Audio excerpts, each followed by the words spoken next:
It takes consistent self-discipline to master the art of setting goals, to master the art of time management, to master the art of leadership, to master the art of parenting and relationships.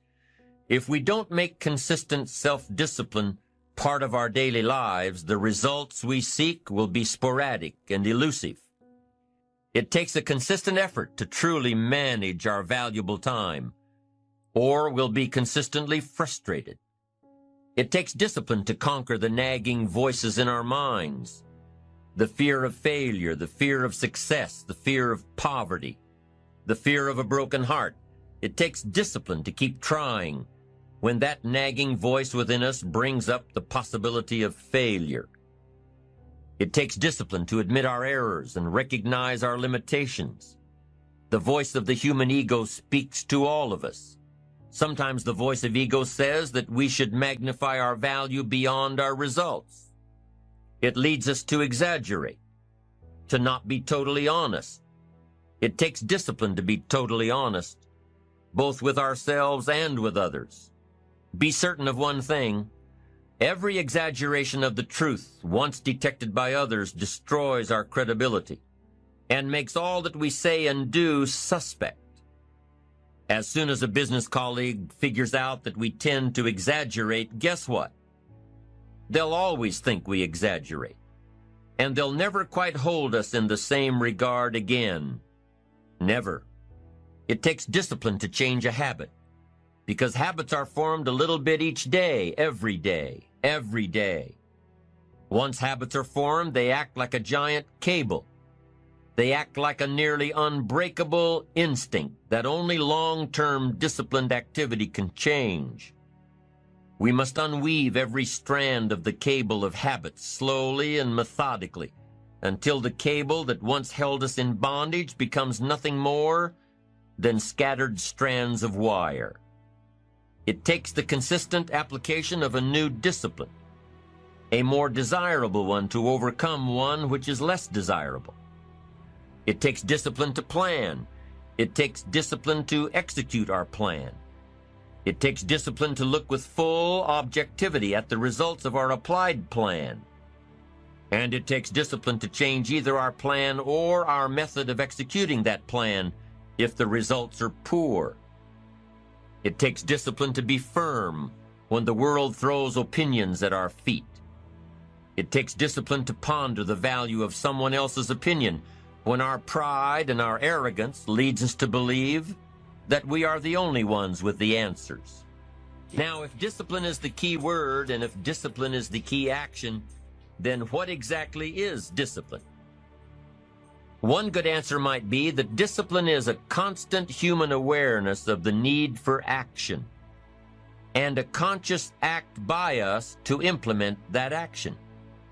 If our awareness and our implementations occur at the same time, then we begin a valued sequence of disciplined activity. Now, here's the other side of discipline. If there's considerable time that passes between the moment of awareness and the time of our implementation, then that is called procrastination. Doing it tomorrow instead of today.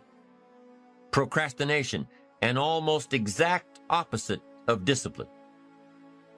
The voice within us says, get it done. Discipline then says, do it now. Do it to the best of your ability, today, tomorrow, and always, until finally the worthy deed becomes instinctive. Procrastination says later, tomorrow, whenever I get a chance. In every circumstance we face, we are constantly presented with these two choices.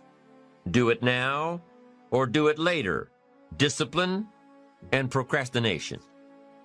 A choice between a disciplined existence bearing the fruit of achievement and contentment, or procrastination, the easy life for which the future will bear no fruit, only the bare branches of mediocrity.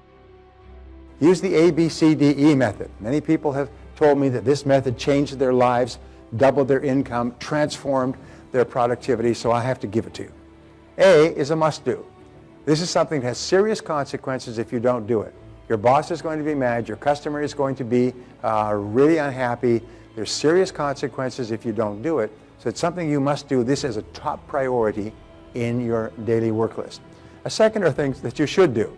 Return a phone call, check your email. It's something that has mild consequences whether you do it or not. A C activity is something that's nice to do, which is go down the hall, talk to a friend, phone somebody, see what's for sale at the store, read the paper. It's nice to do, but it has no consequences at all. So the rule is never do a B when there's an A left undone. Never do a C when there's a B left undone. And if you follow that very simple ABC method, you'll find that most of your C activities will just die away because they're completely irrelevant to your life. What's the great problem? People flip it over and they spend all day long doing C activities. Things that are fun, easy, law of least resistance, comfort zone, and so on. Now D is something that you delegate. And delegate means you delegate everything possible, everything that you possibly can to free up time for the few things that only you can do that will really make a difference in your life. And finally, E, eliminate all non-essential uses of time. Now the third point, I call it the law of three. Now the law of three is one of the great breakthrough concepts. It says that there are only three things that you do in work that account for 90% of your value. Only three. And the way you find those three, what you do is you make a list of everything that you do in the course of a week or a month. You'll find that you do probably 10 or 20 things and you write them all down. And then you go over the list and you ask this magic question. And the magic question is if you could only do one thing all day long, which one activity contributes the greatest value to your work, the greatest value to yourself, the greatest value to your life? What is the one activity? Now you'll know that because it'll pop off the page. You'll say, oh, if I could do this all day long, this would contribute the most value. So you put a circle around it. The second thing you do is you then say, if I could only do two things all day long, which would be number two? And you put a circle around that. And number three may take a little bit more thought, but if I could only do three things all day long, what would they be? And then you take those and you put them on a separate piece of paper.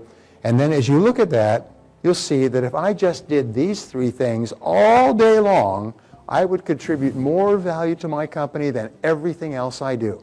Because everything else is in the 10%. Now, if you don't know what these three things are, you're in great danger of wasting your career. You'll end up just wasting time, shooting the breeze, and so on. If you know what these three things are, here is the great rule, and it's not even written down here. And the rule is this, is do fewer things, but do more important things, and do them more often, and get better at them. So the key to success is always be asking this question, what is the most valuable use of my time right now? I'm convinced that if all you did was organize your life and only work on the most valuable use of your time, that alone would be enough to make you an effective, efficient person. That alone would be enough to increase your productivity, your performance, your profitability, your rewards by 10, 20, 30, 40, even 50%. So always before you begin, ask yourself, is this the most important thing I could be doing? Is this my top priority task? Does this give me the highest payoff? Is this the most valuable use of my time? It's one of the key ways to keep on track with regard to priorities.